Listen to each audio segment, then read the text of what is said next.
So what about the other 1% of the UFO phenomenon? Has there ever been legitimate sightings? As promised, we're going to cover this 1% in a future episode. But I'll share with you something a wise man once shared with me. Before we should start focusing on dealing with problems outside our world, we should first focus on solving the problems within our world. And before you can start solving problems within your world, you first have to solve problems within yourself and within your surrounding environment of family and friends. So basically what I'm trying to say is that we have priorities that we need to focus on first and foremost so we can successfully build our lives and our minds. Now, it's no secret that the difference between what the government knows about UFOs and aliens and what is shared or released to the public is extremely enormous. And unfortunately, governments and several organizations on Earth are taking advantage of the UFO phenomenon to achieve worldly agendas. So why do we see particle beams, huge ones, firing at things that are, you were saying 200,000 Gs? Yep. I mean, go over that.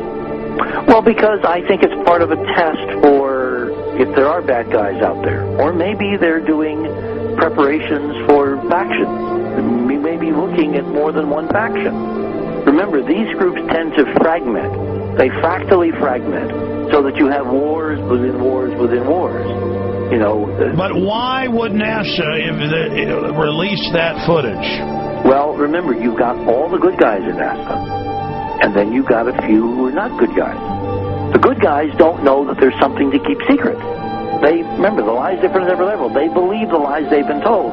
So when you set up a structure, an institution, which is supposed to be open and above board and is supposed to present live TV of the shuttle mission, they present live TV. Now, the controllers can't say, oh, well, you can broadcast this, but you can't broadcast that.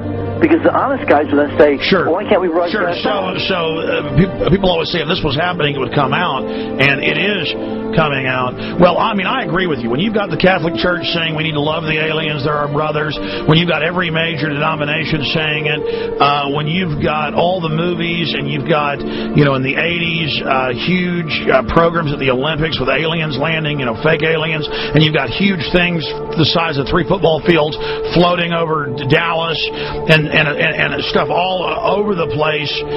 Something's going on, and then I read government documents about fake extraterrestrial landings. Any of this. Why? I mean, you believe it's fake. Remember Operation Northwoods? Yes. Okay. Or we can go to the, September 11th. Governments do huge, big things to sway populations at key nodal points in history. They love hoaxes. Yeah, well, it's manufactured history is what it is. We are building, all my UFO friends, I need to shake them because they're so, frankly, they're extremely naive, Alex. They really believe we're building toward disclosure. I believe we're building toward a mass, carefully manufactured, fake event where ETs, who are really humans, who are really part of this secret clique, who are probably Nazis, who have developed and perfected their technology from World War II, which is why you've got to get, Joseph on. They are going to basically fake out the world. And there's an incredible window on the Nazi black ops program, the compartmentalized, incredible high-technology efforts that were being funded by the Nazi war machine, particularly toward the end of the war, in a desperate effort to win the war, and they fastened their hopes on several key technologies, some of which appear to be the control of gravity itself, which again is a separate piece of data from my work, which came at this from a hyperdimensional physics perspective. We know there's a lot of suppressed technology. 20 years after the B-2 bomber was already in service, they declassify it. So we have a lot of cases of that. We know there's a whole shadow government. This is technology and physics, Alex, that would make anything you think you know like a candle flame compared to a hydrogen bomb. This is a physics that literally allows you to rearrange time.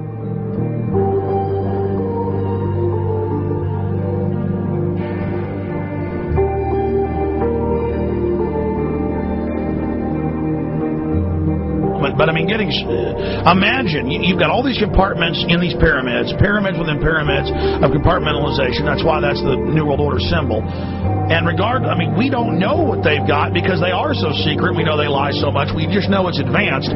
Mainline scientists say they're 30 years advanced. So Richard C. Hoagland, what I'm saying to you is, I'm entertaining what you're saying. I respect you. I think you're a great guy. My only issue is, like you said, dealing with what we know they could be up to. The fact, Alex, we have done experiments. We have our own data. We have experiments now from the Soviet Union. 30, 40 years when the Iron Curtain came down, when Glasnost finally prevailed, a huge amount of stuff was declassified from the KGB as well.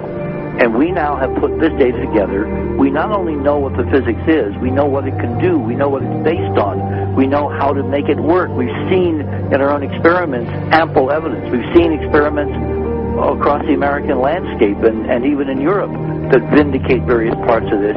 And the latest thing I'm working on, it looks like von Braun himself was deeply involved in some of this early physics experimentation, but they're keeping all the good stuff for themselves. The reason is that if we got access to the good stuff, if we got access to the technologies, the energy, we wouldn't be worried about $4, $5 a gallon gas or $10 a gallon gas.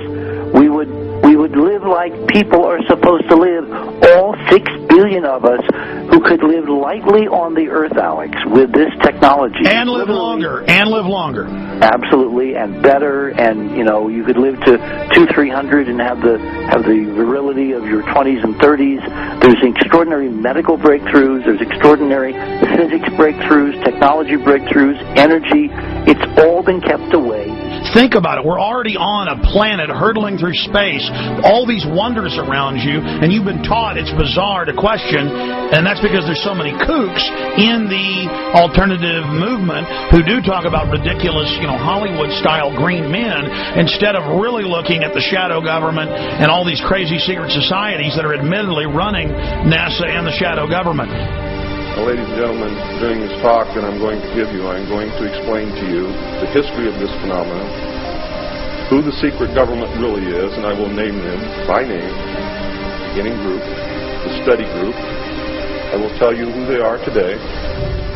I'm going to tell you what this is all about.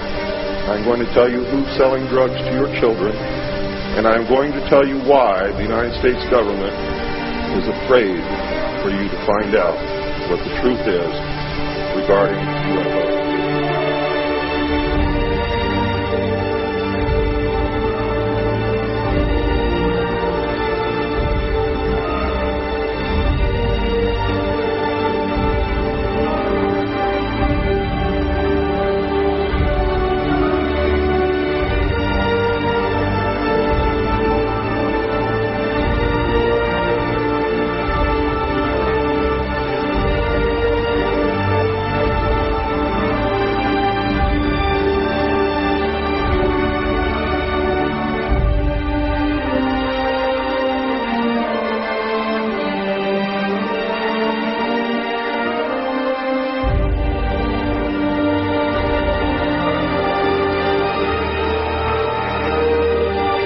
And it turns out that even though she remembered that she'd been part of the team to debrief the astronauts, she couldn't remember a thing that they said.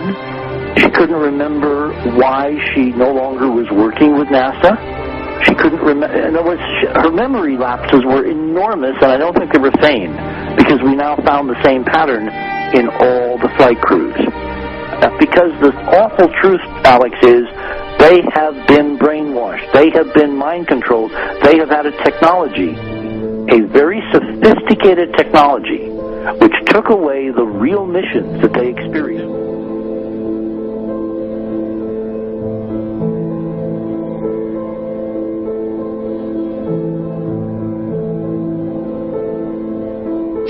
Sorry.